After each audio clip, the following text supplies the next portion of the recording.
امشب در 24 گزارش‌ها از احتمال اعزام نیروهای سپاه پاسداران به مرز سوریه و اسرائیل.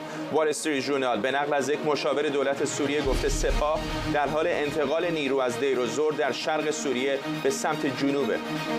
هشدار آمریکا از احتمال دخالت ایران در صورت تشدید جنگ میان حماس و اسرائیل. بنیامین نتانیاهو میگه اسرائیل برای نابودی حماس در نوار غزه آماده میشه. ارتش اسرائیل هم گفته به زودی وارد نوار غزه خواهد شد. و چین گفته اقدامات اسرائیل فراتر از چارچوب دفاع از خودشه و از آمریکا خواسته تا هر چه سریعتر نشستی رو برای صلح برگزار کنه. از اورشلیم این 24 است با فرداد فرهزاد. بینندگان ایران اینترنشنال در ایران و سراسر جهان سلام به شما از اورشلیم. یک هفته بعد از حمله حماس به اسرائیل شرایط منطقه به شدت متشنج شده. وال استریت ژورنال گفته سپاه در حال انتقال نیروهاش به مرز سوریه و اسرائیل. این گزارش میگه ممکنه جبهه جدیدی در رویارویی بین اسرائیل و دشمنان منطقه‌ایش باز بشه. وال استریت ژورنال به نقل از منبعش گفته جنگجویان سپاه از شهر دیر الزور در شرق سوریه به سمت جنوب در منطقه نزدیک به دمشق در حال انتقالند. بابک اسحاقی خبرنگار ما از تل آویو با ماست. بابک، میدونم که خودت به مناطق شمالی هم سفر کردی. به نظر میاد که یک نگرانی بسیار جدی وجود داره که جبهه جدیدی در شمال باز بشه. در حال حاضر فرداد آنچه که در شمال اسرائیل می‌بینیم یک پینگ پونگی هستش بین اسرائیل و حزب الله لبنان به ویژه و در کنار اون گروه‌های نظامی فلسطینی هم که در این نبردها به گونه‌ای شرکت دارند و این پینگ پونگ را شاید اونها بیشتر عمل می‌کنن و حزب الله مدیریت می‌کنه. اما بدون شک بدون اجازه حزب الله این حملات از سوی شمال اسرائیل نمیتونست که انجام بشه. اما در حال حاضر هر دو طرف خواهان باز شدن جبهه بزرگی در شمال اسرائیل و حداقل در لبنان در حال حاضر نیستند. نصرالله بسیار نگران هست از آنچه که اسرائیل میتواند بر سر زیرساخت‌های لبنان به وجود بیاورد. سخنگوی ارتش اسرائیل گفته بود که اگر جبهه‌ای در شمال اسرائیل در مقابل حزب الله باشه در تمامی کشور لبنان با اون درگیر خواهد شد و ویرانی ها به لبنان خواهد رسید، چیزی که بدون شک مخالفت های بزرگی را با حزب الله در درون لبنان ایجاد میکنه. در کنار اون در سوریه ما تاکنون فقط چندین بار موشک اندازی هایی را از سوریه به داخل اسرائیل داشتیم که اسرائیل هم در مقابل فرودگاه دمشق را دیروز بمباران کردش. اما اسرائیل این مسئله را نیز از نظر دور نمی‌داره که اگر آنچه را که نمیخواهد پیش بیاید، زیرا اسرائیل میگوید که امروز سخنگوی ارتش گفت که میخواهد که تمرکز خودش را بر نوار غزه داشته باشه و ورود زمینی به خاک غزه برای پایان دادن به حکومت حماس در اونجا و آنچنان خواهان باز شدن دو جبهه دیگر در سوریه و در لبنان نیستش. اما اگر این اتفاق بیفته بدون شک چالش بزرگی برای اسرائیل خواهد بود، زیرا همانطوری که گفتم جنگ با حزب الله لبنان و نیروهای نیابتی جمهوری اسلامی در سوریه سناریوی دیگری هستش و نباید از مسئله دو ناوی که ایالات متحده به سوی منطقه میفرسته غافل بشیم. یک نگاهی بر این ناوها میتوان از اونها نتیجه گرفت که در اونها سیستم‌های دفاعی بسیار پیشرفته‌ای وجود داره. ناوشکن‌هایی هستند که با اونها میان، نیروهای پیاده، یگانهای ویژه، صدها جنگنده و هلیکوپتر بر این ناوها سوار هستند و نباید فقط پنداشت که این ناوها برای رساندن پیام به جمهوری اسلامی ایران میان. اونها کاملا آماده هستند که در صورت نیاز وارد جنگ بشن. اما در جنوب اسرائیل هم به نظر میاد که ارتش اسرائیل آماده ورود به غزه هستش. آمادگی ها ایجاد شده، تانک های فراوانی به نوار مرزی با غزه رسیده اند و نیروی هوایی اسرائیل هم اعلام کرده که تمامی آمادگی و پوشش هوایی برای ورود سربازان اسرائیلی، همین الان یک صدای انفجاری اومد بدون اینکه آژیر زده باشند.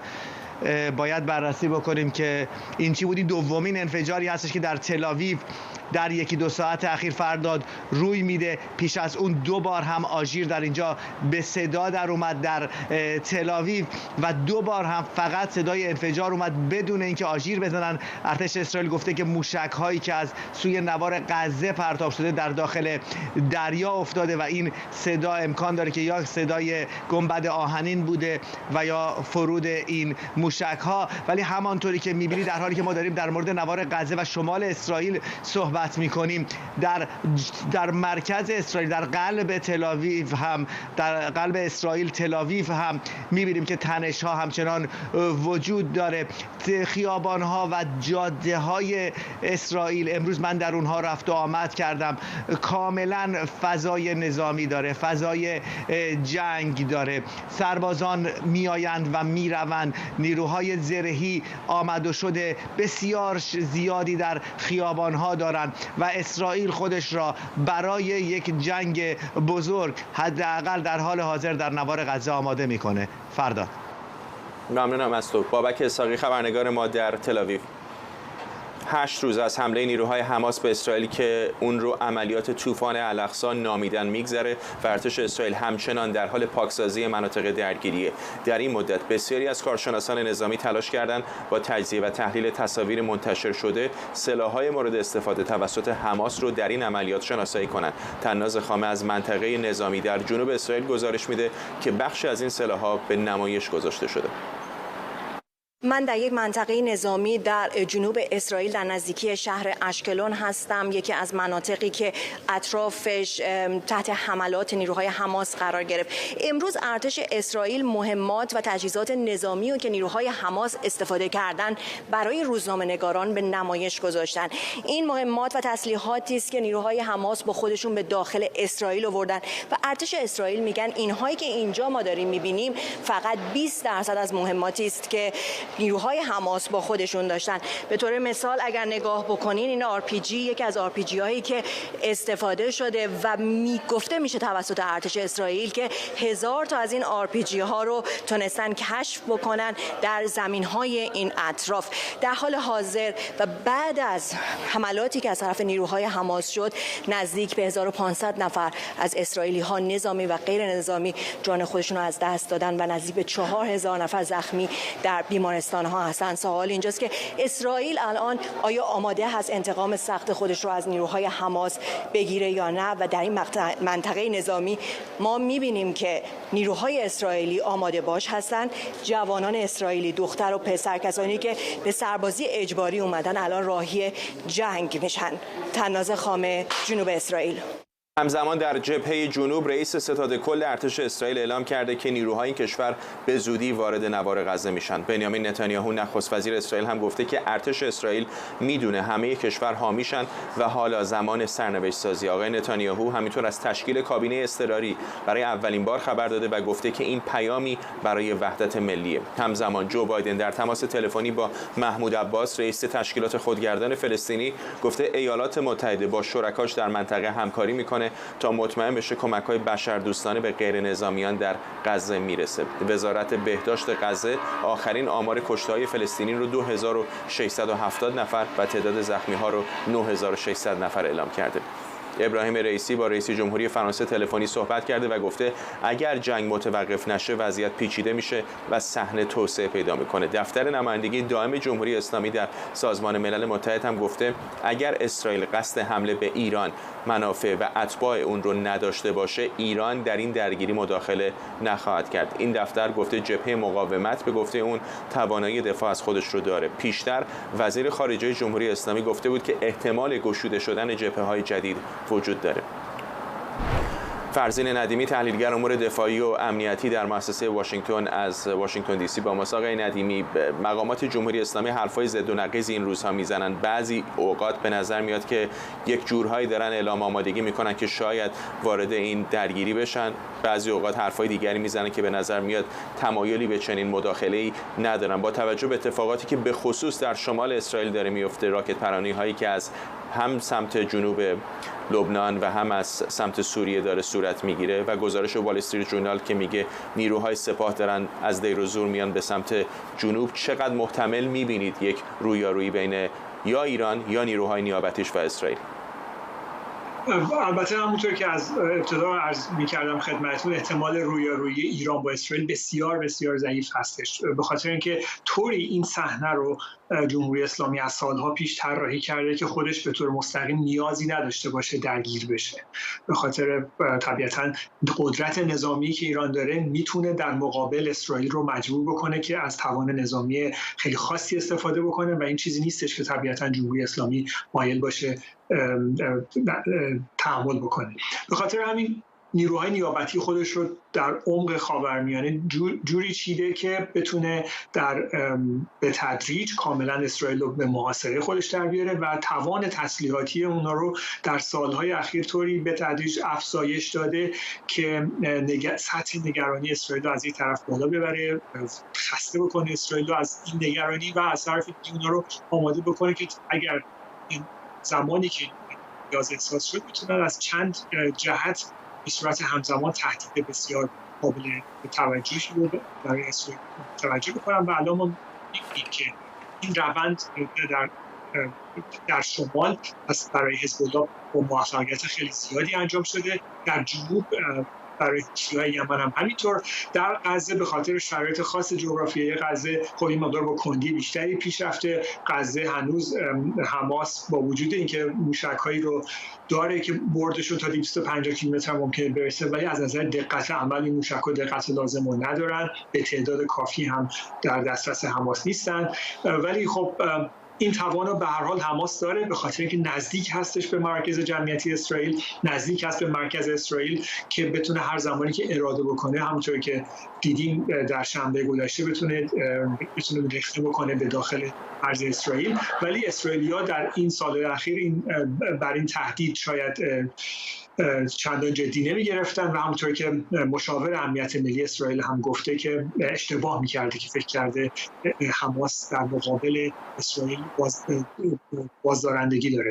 بنابراین باید به طور کامل بازنگری بکنن در معادلات امنیتیشون اسرائیلیا. ولی در مورد ایران من فکر میکنم که این خطر در حال حاضر وجود نداره. حتی اگر غزه هم به طور کامل به تصرف اسرائیل در بیاد هم من فکر نمیکنم ایران به طور مستقیم اقدام انجام بده، ولی خب سطح حمایتش رو از ایران نیابتش بالاتر میبره. احیانا فشار خواهد آورد که حزب الله به نوعی وارد درگیری بشه. من احساس می‌کنم که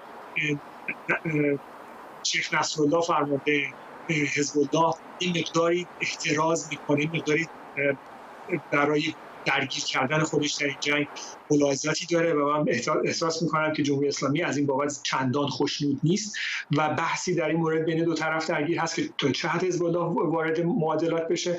خب اگر اسرائیل خیلی موفق باشه در غزه، خیلی ضربه بزنه به حماس، ممکنه که حزب الله از شمال به صورت جدی‌تری درگیر بکنه خودش رو. ولی اینو میدونن که اگر این کارو بکنن، اسرائیل هم در مقابل زیرساخت‌های لبنان ضربات خیلی سختی وارد خواهد کرد و به امکانات حزب الله که در این سالها در جنوب به وجود اومده ضربه وارد خواهد کرد. ولی امیدوار هستش که با چند جبهه شدن این جنگ بتونه اینو در سطح حملات اسرائیل به خودش جلوگیری بکنه، از طرف دیگه بتونه ضربات کاری به اسرائیل وارد بکنه، جوری که کار هرچی سریعتر به یک آتش بس برسه. چیزی که الان همه میخوان که یه آتش بس بشه که دوباره بتونن وضعیت رو به شرایط گذشته برگردونن، چیزی که اسرائیل به هیچ وجه نمیخواد بهش برگرده.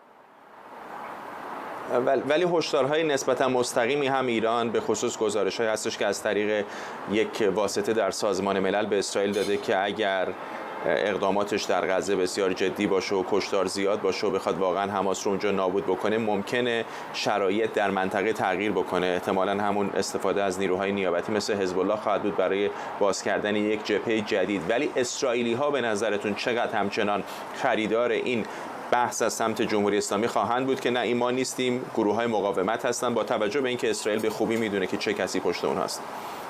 من فکر می‌کنم اسرائیل چند ماه پیش چنین تهدیدی خیلی جدی‌تر، ولی در حال حاضر در شرایطی که اسرائیل قرار داره و احساس میکنه که زمانی رسیده، فرصتی رسیده که از شر تهدید حماس برای همیشه خلاص بشه، من فکر نمی‌کنم این تهدیدات جمهوری اسلامی خیلی جدی بگیرن. همونطور که شما فرمودین تحرکاتی در سوریه انجام گرفته، نیروهای تحت حمایت سپاه پاسداران، اون میلیشیاهای شیعه‌ای که در منطقه دیرازور در پایگاه امام علی اونجا مستقر بودن، مقداری از این نیروها به سمت غرب سوریه جابجا شدن. اینا ممکنه در مناطق نزدیک دمشق، مناطق نزدیک بلندی‌های گلان مستقر بشن، ولی من مطمئنم که اسرائیل اونها رو تحت نظر داره و اگر تحرکات خیلی جدی در اونجا ببینه، ما شاهد بمباران‌هایی در خاک سوریه هم خواهیم بود. از طرف دیگه هم شنیدیم که اسرائیل به بشار اسد به طور غیر مستقیم التیماتوم داده که اگر اجازه بده از خاک سوریه علیه اسرائیل استفاده بشه، وقت ما میتونیم جون خودت رو به خطر بندازیم. یعنی مستقیم به زیرساختارهای دولت بشار اسد مورد تهدید قرار دادن. ما می‌دونیم که کاخ بشار اسد روی تپه‌ای مشرف به شهر دمشق هستش و اون کاخ بسیار آسیب‌پذیر است. بنابراین سوریه هم در این میان آسیب‌پذیره و من فکر نمی‌کنم که چراغ سبز کامل به جمهوری اسلامی بده که هر کاری دلش خواست از اون جهت انجام بده. ولی از طرف دیگه این امکاناتی جمهوری اسلامی در منطقه گلان مستقر کرده که میتونه حداقل برای اینکه توجه اسرائیل مقداری به اون سمت جلب بکنه، مثل فرستادن هواپیمای بدون سرنشین، پرتاب برخی راکت‌ها، یه کاری اونجا انجام بده. ولی من فکر نمی‌کنم که اقدام خیلی جدی از اون سمت متوجه داخل اسرائیل بشه. ممنونم از شما. فرزین ندیمی، تحلیلگر امور دفاعی و امنیتی در مؤسسه واشنگتن از همین شهر با ما. وزیر خارجه آمریکا در ادامه سفرش به منطقه خاورمیانه امروز با ولیعهد عربستان سعودی و رئیس جمهوری مصر دیدار کرد. آقای بلینکن دیدارش رو با محمد بن سلمان ولیعهد عربستان در ریاض بسیار سازنده خونده. در این دیدار او به نقش آمریکا برای توقف حملات تروریستی حماس، تضمین آزادی همه گروگانها و جلوگیری از گسترش درگیری تاکید کرده. محمد بن سلمان هم خواسته با رعایت قوانین بین‌المللی محاصره غزه به اتمام برسه. همینطور عبدالفتاح سیسی رئیس جمهوری مصر در دیدار با آنتونی بلینکن گفته اگرچه حملات حماس رو محکوم میکنه، اما گفته بیانگر خشم و نفرت 40 ساله حماس بوده. آقای سیسی هم حملات اسرائیل رو هم فراتر از دفاع خودخوانده توصیف کرده و گفته یک مجازات دست جمعی تبدیل شده. رئیس جمهوری مصر همینطور هدف قرار دادن غیر نظامیان رو در درگیری‌های جاری محکوم کرده. منشه امیر، کارشناس امور خاورمیانه از اورشلیم با ماست. آقای امیر، 2 روز پیش اگر یادتون باشه همینجا کنار من نشسته بودید، حرف از این بود که شاید 14-15 ساعت بعدتر حملات زمینی اسرائیل شروع بشه. الان 2 روز از اون موقع گذشته، هنوز حملات نه تنها صورت نگرفته، از یک طرف هم به نظر میاد یک فشار بین‌المللی گسترده آرام آرام داره متوجه اسرائیل میشه. چقدر فکر می‌کنید این ارتش اسرائیل رو، دولت این کشور رو در شرایط سخت‌تری داره قرار میده؟ بله، ببینید، درست در اون روزی که من گفتم بین 14 تا 15 ساعت بعد حمله باید شروع بشه، تا به امروز وقایعی رخ داده که موجب به تعویق افتادن شده.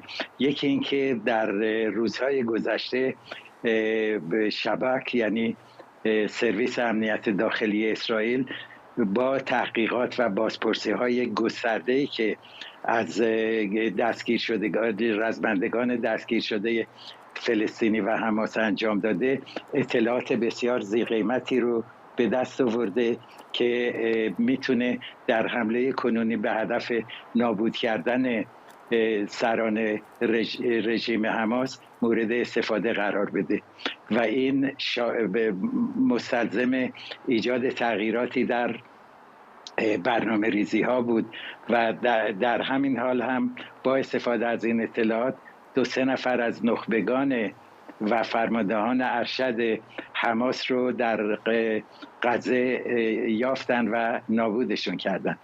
علت دوم این بود که اولتیماتومی که اسرائیل به قرارداد اعلام کرد کافی نبود، 24 ساعت کافی نبود. و علت سوم این بود که فشار بین المللی و به ویژه فشار ایالات متحده در عین حال که برای نابودی حماس به اسرائیل چک سفید داده، ولی پرزیدنت بایدن و دیگران بارها تاکید و تایید کردند که باید اسرائیل در چارچوب موازین و قواعد و معاهدات بین المللی عمل بکنه، یعنی سعی کنه که به جان افراد غیر نظامی آسیبی وارد نشه، یعنی اینکه نباید افراد غیر نظامی مجازات بشن به خاطر تعرضاتی که انجام گرفته. و به همین جهت هم بود که اسرائیل این مهلت رو اعلام کرد که بتونن اهالی شهر غزه، شهری که مرکز اصلی فعالیت‌های تروریستی و نظامی حزب الله و حماس است، اهالیشون ترک بکنن، شهر خالی بشه، به جان افراد غیر نظامی آسیبی وارد نشه، یا اگر آسیبی وارد میشه بسیار جزئی باشه، و از طرف دیگه دست ارتش اسرائیل رو باز بگذاره که هر کس که دیده میشه دیگه غیر نظامی نیست بلکه گروه حماسه که باید نابود کرد. و در این زمینه آقای فرزاد اگه اجازه بدین خواستم انتقاد و ابراز ناخرسندی بکنم از گزارشی که ساعتی پیش از ایران اینترنشنال پخش شد و فردی ارزیابی کرد و ادعا کرد که اسرائیل در گذشته بارها اهالی غزه رو بیرون رانده و الان هم برنامه‌اش اینه که اونها رو از غزه فراری بده و اونها رو در شبه جزیره سینا مستقر بکنه. این دروغن در دروغه، به خاطر اینکه اولا دولت مصر و آقای عبدالفتاح السیسی هرگز چنین اجازه ای رو نخواهد داد. دومی که اسرائیل هرگز چنین برنامه‌ای رو نداشته. ایشون دلسوزی کرد، گفتش که بله اسرائیل میخواهد اینها رو به بیابان شبه جزیره سینا بفرسته که اونجا نه آب هست، نه نان هست، نه امکان کشاورزی هست. این هم سخنی با حکومت اسلامی ایران و حماس هست که سعی میکنن افکار عمومی دنیا رو علیه اسرائیل بشورنن. همینطور که شما هم گفتید آقای فرزاد، اسرائیل کم کم داره اون حمایت بین المللی رو از دست میده و هر اندازه که حمله به حمله زمینی به همین آقای امیر الان احساس میکنم، اگر اشتباه میکنم منو اصلاح بکنید، احساس میکنم که الان دو گزینه وجود داره جلوی اسرائیل. با توجه به این فشارهای بین‌المللی یا باید واکنشش کمتر از اون چیزی باشه که در ابتدا مدعی شده بودن انجام خواهند داد و اون نابودی کامل حماس در غزه هست، یا اگر بخوان واقعا زمینی برند و حماس رو از ریشه بکنن خیلی احتمال جدی وجود داره که سرازیر بشه این بحران به کشورهای دیگه، به جبهه‌های دیگر. چقدر به نظرتون اسرائیل آمادگی داره؟ چون اگر این کارو نکنه وجه بین‌المللیش تغییر خواهد کرد، یک چهره ضعیف‌تری از اسرائیل به جهان منعکس خواهد شد و اگر این کارو بکنه ممکنه درگیر جنگی بشه در چندین جبهه مختلف. بله ببینید در تمام جنگ‌ها در 75 سال اخیر اسرائیل با این مشکل روبرو بوده. یعنی وقتی که مورد تهاجم قرار گرفته از حمایت و پشتیبانی همه جهانیان برخوردار شده و هنگامی که به عملیات دفاعی دست زده و خواسته که هدفهای خودش رو در رویارویی با دشمن تأمین بکنه، فشارهای بین المللی چنان سنگین بوده که اسرائیل ناچار بوده جنگ رو ناتمام بگذاره. امروز در اسرائیل همگان گفتند و میگویند که نابودی حماس به عنوان یک جنبش امکان پذیر نیست، ولی نابودی حماس به عنوان یک قدرتی که در حکومت ارتش داره و پول مردم رو صرف امور نظامی و تهاجمی میکنه و خواهان نابودی اسرائیل هست، برانداختن چنین گروهی امکان پذیره و این هدفی است که اسرائیل الان برای خودش قائل شده.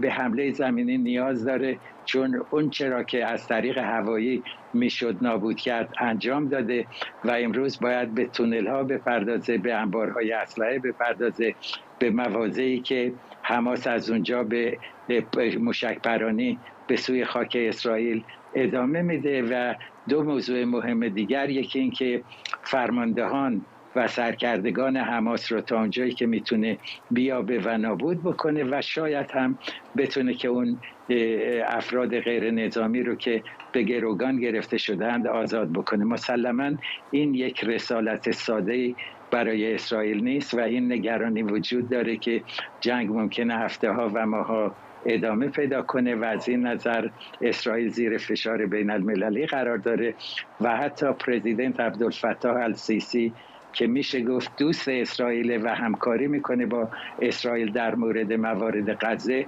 هشدار داده که این جنگ باید هر چه زودتر متوقف بشه، آتش بس برقرار بشه و به جان مردم غزه آسیبی وارد نشه. این مشکلی است که همیشه اسرائیل در همه جنگ‌ها با اون روبرو بوده. ممنونم از شما منشه امیر، کارشناس امور خاورمیانه از همینجا در اورشلیم با ما. جک سالیوان مشاور امنیت ملی آمریکا در پاسخ به تهدیدات جمهوری اسلامی درباره گسترش جنگ حماس و اسرائیل گفته هیچ دولت یا گروهی نباید از این وضعیت سوء استفاده کنه و بر تنش‌ها در منطقه بیفزایه. ما نگران هستیم. ما خطر جدی تشدید تنش در مرزهای شمالی رو می‌بینیم و به همین دلیل است که رئیس جمهور بایدن صریح و قاطعانه گفته است که هیچ دولت و گروهی نباید به دنبال سوء استفاده از این وضعیت به نفع خود باشد و نباید اوضاع را متشنج‌تر کند. در واقع ناو USS آیزنهاور از ایالات متحده به منطقه فرستاده شده است تا ظرفیت بیشتری برای پاسخگویی به هر گونه اتفاق احتمالی داشته باشد و همچنین پیام بازدارندگی روشنی ارسال کند که هیچ کس نباید در این موضوع دخالت کند. باید این را تاکید کنم که ما به نظارت دقیق اوضاع در مرزهای شمالی اسرائیل ادامه خواهیم داد. جک سالیوان با CNN هم گفتگویی داشته و گفته دولت بایدن به حق اسرائیل برای دفاع از خودش باور داره. با این حال جنگ در غزه به گفته او باید مطابق با موازین بین‌المللی باشه. همکارم آرش علایی از کنگره آمریکا با ماست. آرش، چه واکنشایی داشتیم به حرفای جک سالیوان؟ ببین، اول اون داستان جک سالیوان رو توضیح بدیم. آقای جک تپر، خبرنگار قدیمی CNN، یک بخشی از صحبت‌های انتونی بلینکن رو نشون داد موقعی که با آقای جک سالیوان مصاحبه داشت. مال یک سال پیش، موقعی که روسیه حمله کرد رو اوکراین و پوتین اون موقع بخش‌هایی از اوکراین رو آب و بسته بود، روشون برق و قطع کرده بود، سوخت آذوقه، نیازهای اولیه مردم رو قطع کرده بود. اون موقع آقای بلینکن در اون ویدیو داشت میگفت این حرکت یک حرکت بربری است، بربریت رو نشون میده، بربریت نیروهای روسیه رو نشون میده. و بعد وقتی برگشتن به استودیو، جک تپر از جک سالیوان پرسید الان مردم غزه چه فرقی دارن با مردم اوکراین؟ اگه قرار است اون بربریت باشه، این اسمش چیست؟ و آقای جک سالیوان توضیح داد که سیاست دولت بایدن در این زمینه تغییر نکرده است. او گفت با اسرائیل دارن هنوز صحبت میکنن و در حالی که داشت مصاحبه صورت میگرفت گفت الان دولت اسرائیل آب رو سعی کرده باز کنه به سمت غزه. الان هم انتونی بلینکن وزیر امور خارجه آمریکا میدونیم در مصر هست، در منطقه یک دور چرخیده، فردا قرار است دوباره برود به اسرائیل. انتونی بلینکن هم به شدت متمرکز هست که بخواد مرز رفح رو باز کنه در سمت مصر. یه سری از این دو تابعیتی‌هایی که بخشیشون هم آمریکایی‌ان بتونن بیان بیرون، یک سری کمک‌های بشردوستانه، دارو، غذا، آب وارد غزه بشود.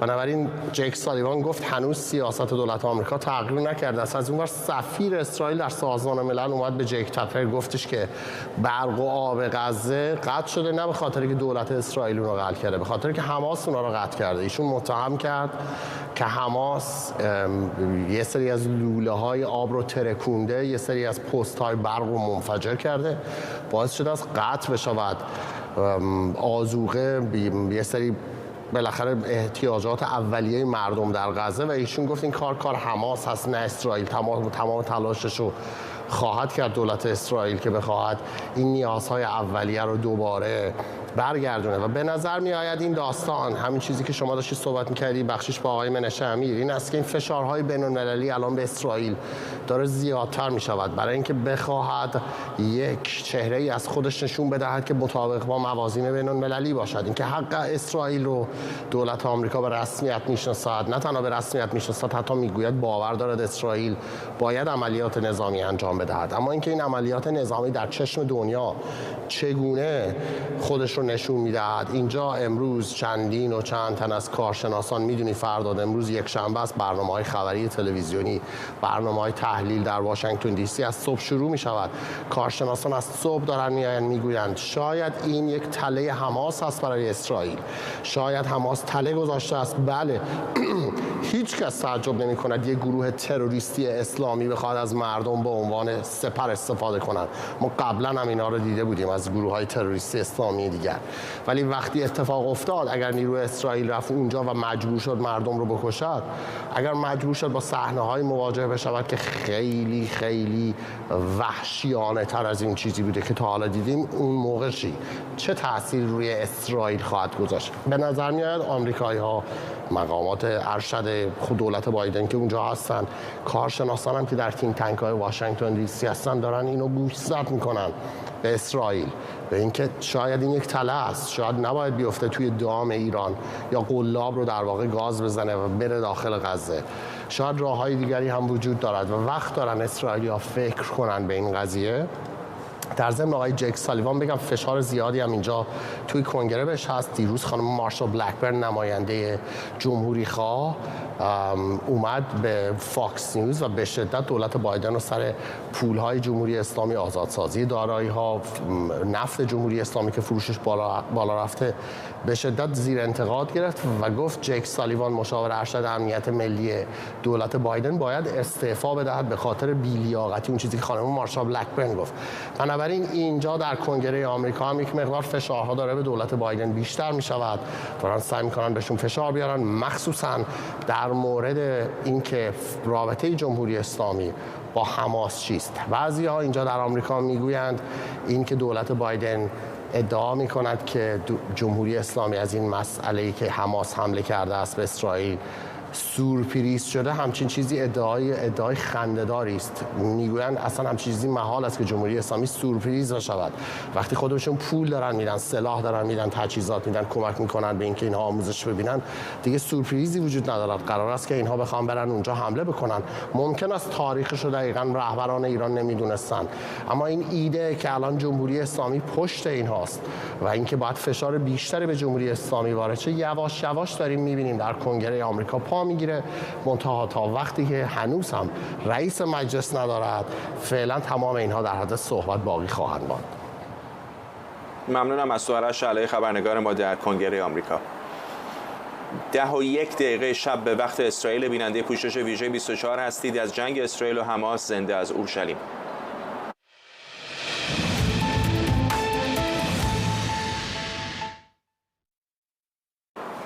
خب تصاویر زنده داریم از تجمع حمایتی در مادرید اسپانیا از مردم غزه و همینطور تصاویر زنده دیگری هم خواهیم داشت از آسمان غزه که در تاریکی کامل فرو رفته. در اسپانیا گروهی که این تظاهرات رو ترتیب داده همین هفته پیش در آلمان ممنوع شده بود، ولی حالا دارید در مادرید اسپانیا تصاویر زنده‌اش رو می‌بینید که اونجا تظاهراتی به راه انداختن. در بسیاری از شهرهای اروپایی دیگر هم تظاهرات مشابهی بود. تصاویر رو از اسپانیا از دست دادیم. به گمانم آسمان غزه رو البته داشته باشیم که در تاریکی فرو رفته زیر فشارهای بین‌المللی و ظاهراً در گفتگوی رئیس جمهوری آمریکا با مقامات اسرائیلی لوله آبی در منطقه جنوبی خان یونس باز شده تا شهروندان ساکن غزه بتونن از اونجا آب آشامیدنیشون رو تهیه بکنن. نزدیک 1 میلیون نفر گمان میره که در یک هفته گذشته در این باریکه آواره شدن. وزیر امور خارجه ایران در سفرش به دوحه و دیدار با مقامات قطری درباره آخرین تحولات اوضاع غزه و اسرائیل گفتگو کرده. حسین امیرعبداللهیان در این سفر با نخست وزیر، وزیر خارجه و امیر قطر ملاقات کرده و با تاکید به برگزاری نشست فوق‌العاده سازمان همکاری اسلامی گفته که برای پایان بخشیدن به آنچه که او جنایات جنگی اسرائیل خونده نیاز به تحرک جمعی کشورهای اسلامیه. او همینطور در دوحه با اسماعیل هنیه رهبر حماس دیدار کرده. رئیس دفتر سیاسی این گروه گفته اونها توافق کردند تا همکاریشون رو برای دستیابی به اهداف حماس ادامه بدن.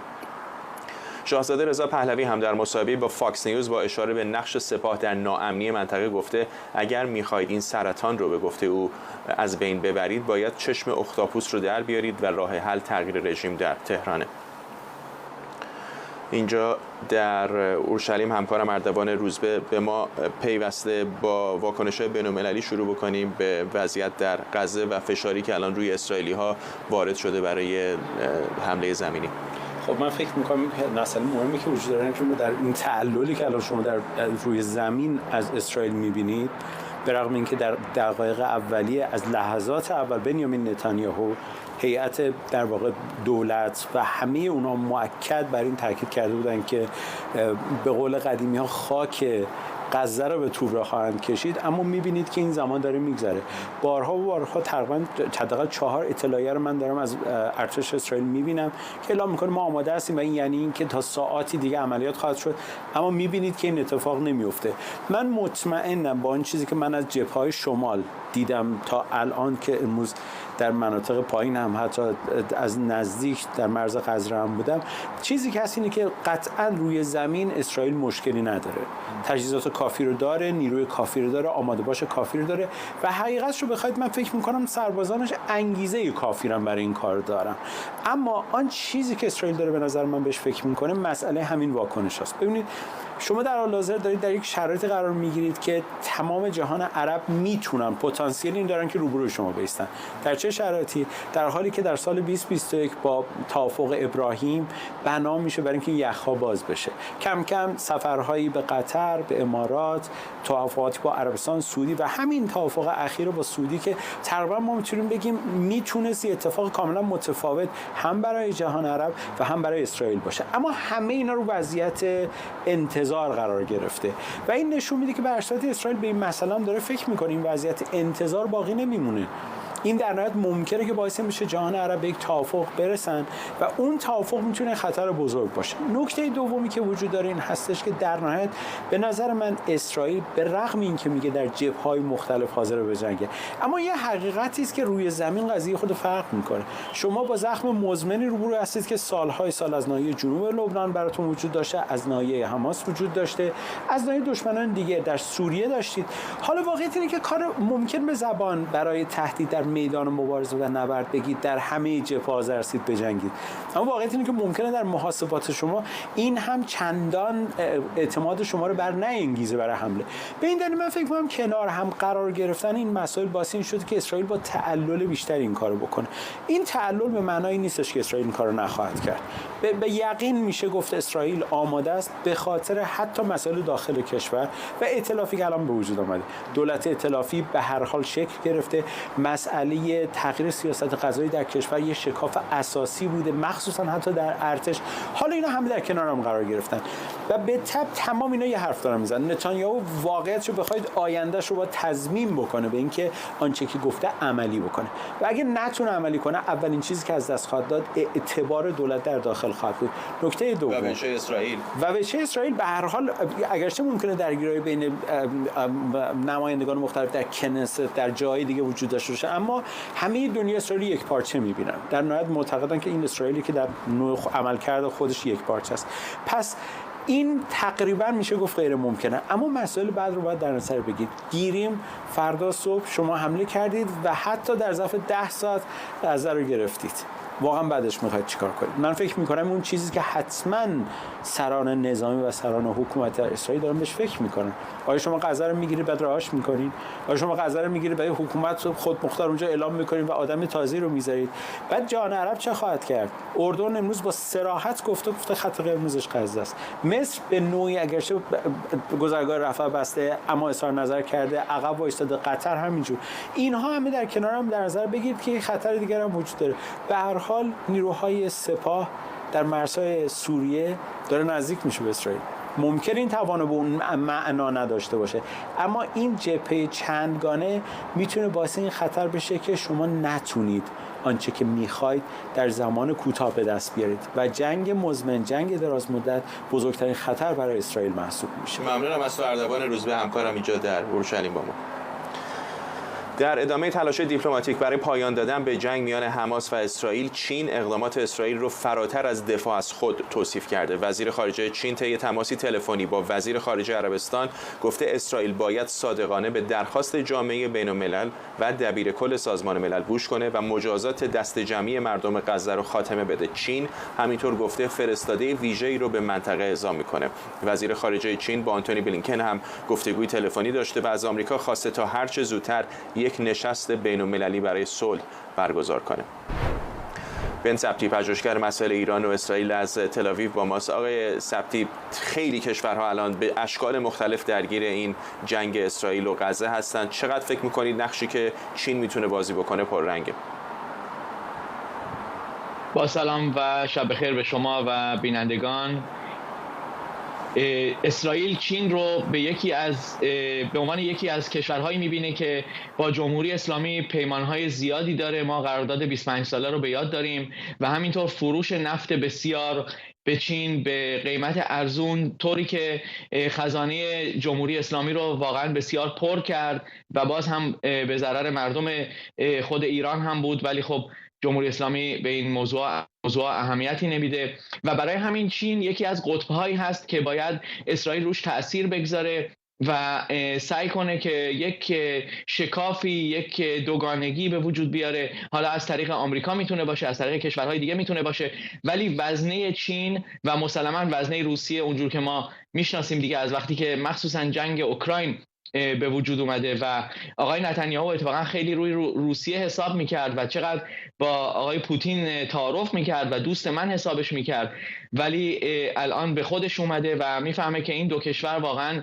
در واقع همونطور که در جنگ سرد بود اونها طرف مقابل رو گرفتن و الان توجه ها خیلی معطوف هست مخصوصا به چین که اون شیر مالی جمهوری اسلامی رو ببنده و از اونجا در واقع شیر مالی نسبت به حماس، حزب الله اون هم یک مقداری یا کم بشه یا قطع بشه، چون بالاخره هر جنگی هزینه داره، پول میبره و بدون این کارها هیچ کس نمیتونه راه خودش رو جلو ببره. هر چقدر هم شعار بدن، مثلا ما میبینیم که همین آقای امیر عبداللهیان چقدر شعارها میده رژیم ایران دخالت میکنه. چه دخالتی میخواد بکنه اگر مثلا اون شیر مالی روش بسته بشه؟ و بهترین کار این الان در نظر اسرائیل و همینطور میخوان آمریکا رو متقاعد کنن که واقعا چین به یک جوری به خودش بیاد و جلوی ادامه بودجه رژیم جمهوری اسلامی رو بگیره. ممنونم از شما. بن سبتی، پژوهشگر مسائل ایران و اسرائیل از تل‌آویو. بعد از 8 روز از حمله حماس به اسرائیل هنوز حماس گروگانها را آزاد نکرده و میانجیگری دولت‌های دیگر هم تأثیری در این روند نداشته. اسرائیل همچنان به شلیک موشک‌ها به شمال غزه ادامه میده. در 8مین روز جنگ حماس و اسرائیل امروز تعدادی از کشته شدگان اسرائیلی با حضور عزیزانشون به خاک سپرده شدند. רחמיך רבים אדוני כמשפטיך חייני שיר מזמור לאסף אלוהים אל תום מילך אל תחרש ואל תשקוט אל תד מאוד כי למשפטיך ייחלתי לשמירת תורתך תמיד לעולם ועד ויתהלכך ברוחבה עליך ברית לכרות ועלי אדום וישמעאלים מואב והגרים יבושו ויבהלו עד עד ויחברו ויאבדו וידעו עשית כל כך הרבה דברים בחיים שלך למען ישראל. הביאוני רחמך ויחיה כי תורתך שעשועה היא. مهیر جاودانفر، تحلیلگر مسائل اسرائیل از تل‌آویو با ماست. آقای جاودانفر، این تصاویر تلخ همچنان به جهان مخابره میشه، اما درست 1-2 روز بعد از اون فاجعه روز شنبه توجه تمام جهان به فاجعه بودش که در اسرائیل اتفاق افتاده بود. الان فشارهای زیادی اما روی اسرائیل هست به خاطر آنچه که در غزه داره اتفاق میفته. با هر روزی که این یورش زمینی به تأخیر میفته، چقدر به نظرتون کار برای اسرائیل داره سخت‌تر میشه با توجه به این فشارهای بین‌المللی؟ ببینید فشارهای بین‌المللی وجود داره، ولی خوشبختانه اسرائیل امروز بعد از 3 روز تصمیم گرفت که دوباره تهیه آب به جنوب غزه رو از سر بگیره و فقط مونده الان مسئله برق که باید ببینیم که آیا اسرائیل دوباره برق غزه رو تهیه خواهد کرد یا نه. کسانی هستن که در اسرائیل میگن که حماس به ما حمله کرده، حماس دشمن ما هستش، چرا ما باید برق به اونها بدیم؟ ولی دیدگاه دیگه هم وجود داره که بالاخره اسرائیل موظف هستش به خاطر قوانین بین المللی و به خاطر اینکه ما نمیخوایم به مردم بیگناه صدمه بخوره. ولی در هر حال به نظر میاد که اتفاقا برای اسرائیل مفید هستش که فکر بکنه. ببینید آقای فرزاد، شما در لندن اگه اشتباه نکنم زندگی کردید، شما در آندرگراند لندن بودید. ببینید تمام این سیستم آندرگراند، سیستم قطار زمینی لندن 400 کیلومتر هستش، یعنی یکی از بزرگترین ها در اروپا هستش. الان بر اساس اظهارات خود حماس 500 کیلومتر تونل ساختن در داخل خود غزه. اینا در تمام این نوار غزه تونل های چیزی ساختن، تونل های نظامی ساختن برای رد و بدل انتقال سربازاشون، انتقال مهماتشون، و این خیلی مهم هستش برای اسرائیل که صبر کنه ببینه تا اونجا که میتونه اطلاعات جمع بکنه، به خصوص در مورد این تونل ها، چون شما میتونید به خونه حمله بکنید یا برید جلو، بعد پشت سرتون یه نفر میتونه از تونل خارج بشه و به شما حمله بکنه. این یکی از مسائل کلیدی هستش. یک مسئله دیگه هم این هستش که اسرائیل تا اونجایی که میتونه بس اطلاعات جمع آوری بکنه در مورد اماکنی که اسرای اسرائیل در اونجا هستن، و این مسائلی هستش که اسرائیل باید صبر بکنه. اتفاقا آقای نتانیاهو امیدوار هستش که آقای بایدن به زودی به اسرائیل بیاد. من نمیدونم حالا این اتفاق خواهد افتاد یا نه، ولی اگه آقای بایدن قبل از حمله به اسرائیل بیاد که اون خیلی بهتر برای اسرائیل خواهد بود. این اظهاراتی که به اشکال مختلف مستقیم و غیر مستقیم از مقامات جمهوری اسلامی داریم میشنویم که اگر یورش زمینی گسترده صورت بگیره ممکنه شرایط از کنترل خارج بشه، ممکنه رویارویی جدی‌تری صورت بگیره، چقدر به نظرتون بلوف است از سمت ایران، یا واقعا فکر می‌کنید آمادگی رویارویی رو دارن با اسرائیل؟ آقای فرزاد، من با حقیقت به شما بگم، قبل از این جنگ حماس ما که خیلی در اسرائیل این تمرین‌ها و مانورهای حماس رو می‌دیدیم در اخبار، ما هم فکر می‌کردیم اینا بلوفه، ما هم فکر می‌کردیم اینا نمیان جنگ بکنن، غیر ممکنه، چرا بیان ثبات خودشون رو به خطر بندازن. خب البته الان فرق میکنه، چون الان اگه جمهوری اسلامی ایران حمله بکنه، الان اسرائیل 330,000 نفر نیروی ذخیره داره و در تمام مرزها هستش، ولی وقتی که حماس حمله کرد اینجوری نبود. ولی در این حال نبایستی که دشمن رو نبایستی کم بگیریم. ما در سال 1973 دشمن رو کم گرفتیم، نزدیک بود به مصر ببازیم. ما حماس رو کم گرفتیم، عواقبش رو داریم میبینیم. نبایستی کم گرفت، با وجود اینکه اگه جمهوری اسلامی از مستقیما یا از طریق گروه‌های نیابتیش حمله بکنه، اون میتونه برای خودشان و نیروهای نیابتیش گران تموم بشه. ولی در این حال ما نمیتونیم این سناریو رو کاملا انکار بکنیم. به نظر من اتفاقا تنها دو سناریویی که در حال حاضر محتمل هستش این هستش که حملات غیر موشکی، یعنی مثلا حملات خمپاره یا حملات ضد تانکی از خاک لبنان به اسرائیل ادامه پیدا بکنه و تبادل آتش.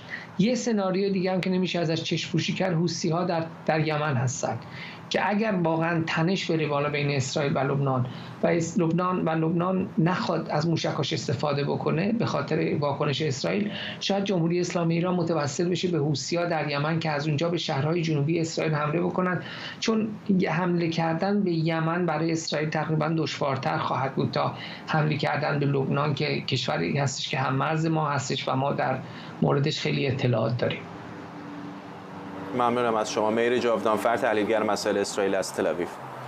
3 روزه که چشم‌ها به مرزهای شمالی غزه و آغاز حمله همه‌جانبه زمینی، دریایی، هوایی اسرائیل به این منطقه دوخته شده، اما در این میان دستور اسرائیل به ساکنان شمال غزه برای ترک منطقه و رفتن به جنوب وضع دشواری رو برای بیمارستان‌ها و کادر درمانی ایجاد کرده. اونها میگن قادر به انتقال کامل فعالیت‌هاشون به جای دیگری نیستن و به همین دلیل منطقه رو ترک نمی‌کنن. گزارشی ببینیم از محسن ایزدی. اردوگاه پناهندگان جبالیا، بیمارستان کمال ادوان، تنها درمانگاه تخصصی اطفال در شمال غزه و یکی از چندین بیمارستانی که به آنها دستور داده شده که تخلیه شوند.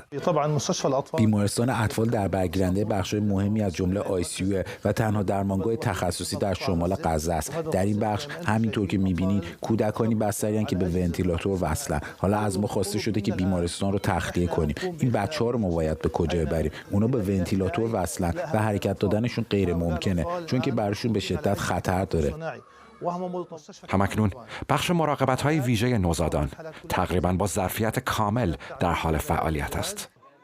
این کار جنون محض و به طور خاص تخلیه این کودکان غیر ممکنه، چون که اونا متکی به تجهیزات و پزشکان متخصصن. به گفته دکتر ابوصفیه، حداقل انتقال یکباره این نوزادان به همراه تجهیزات پزشکی مورد نیاز آن هم در یک زمان کوتاه امری ناممکن است.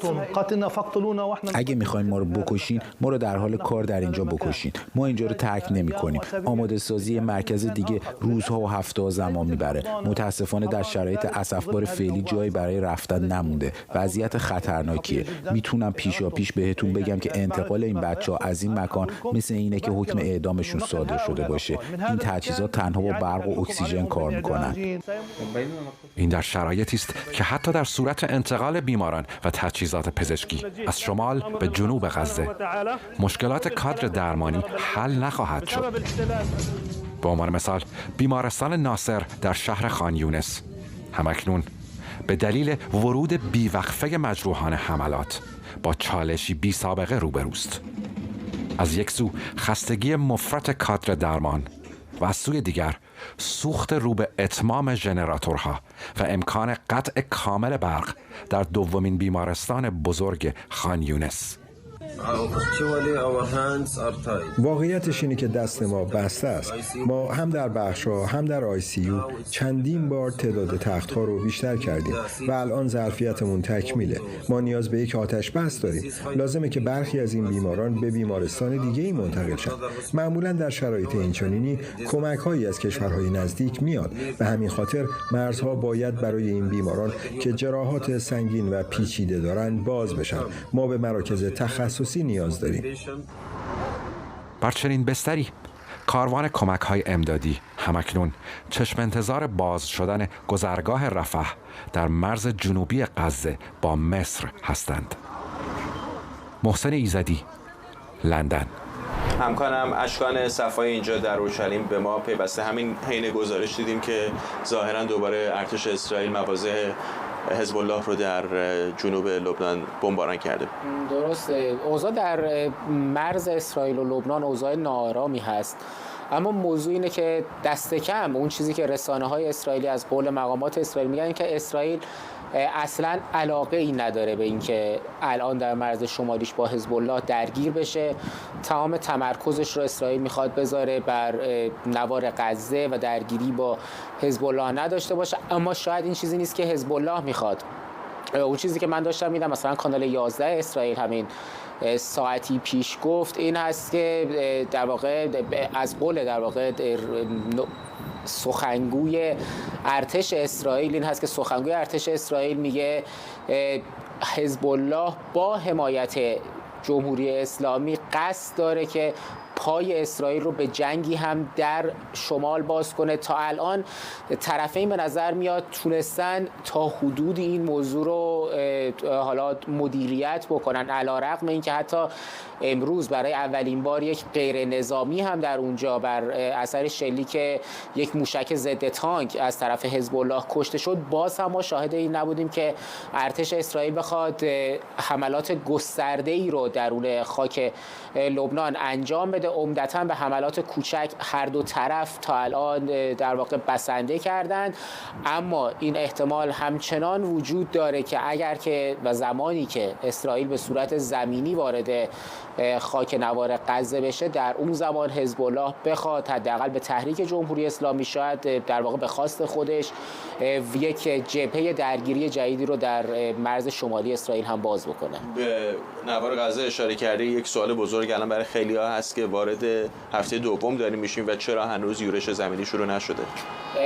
الان که من داشتم نگاه میکردم اون چیزی که گفته میشه در رسانه‌های اسرائیل این هست که آمادگی ها بخش عمده ایش انجام شده، طرح‌ها ریخته شده و الان دارن در واقع اون برنامه عملیاتی نهایی درون نوار غزه رو آماده میکنن. باید گفت که به نظر میاد شاید یکی از چیزهایی که بر سرش هنوز توافق 100% وجود نداره در دولت اسرائیل و همچنین بین دولت و نهادهای امنیتی و نظامی این هست که چه میخوان بکنن در نوار غزه. ما در روزهای اول بود دیدیم که حتی بعضی از مقامات تا اونجا پیش رفتن که ما حماس رو نابود میکنیم.